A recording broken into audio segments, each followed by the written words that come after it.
काय गे अशी भांडे घासतात का? तुझ्या आईने तुला नीट शिकवलं नाही का भांडे घासायची?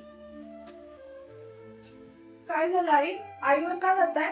का आईवर गेले मग तुला राग आला? मग ही अशी भांडे घासतात? आई, हे जर मी तुम्हाला म्हंटल ना तर तुम्हाला रागही येईल आणि वाईटही वाटेल. कारण हे भांडण मी नाही, तुम्ही घासलेलं आहे. पण मीच मूर्ख. माझ्या मेलीच्याच मनात आलं की माझी सासू आता वयाने झाली, तिच्या हातात जोर नाहीये, मीच दोन्ही टायमाची भांडे घासेल. म्हणून मी हे भांडण बाजूला काढून ठेवलं होतं आणि नेमकं तुम्ही याचं उलट केलं. काय मिळतो आई तुम्हाला हे सगळं करून? माझ्या चुका काढून माझ्या आईला बोलून. आणि हो, जर आईच्या शिकवणीचाच प्रश्न असेल ना तर तुमच्या आईने जशी तुम्हाला शिकवण दिली ना त्याच्या कित्येक पटीने चांगली शिकवण मला माझ्या आईने दिलेली आहे. अहो आई, नका ना असं करत जाऊ. अहो, कुणीच परफेक्ट नाहीये, ना तुम्ही ना मी. कशाला एकमेकींच्या चुका काढायच्या?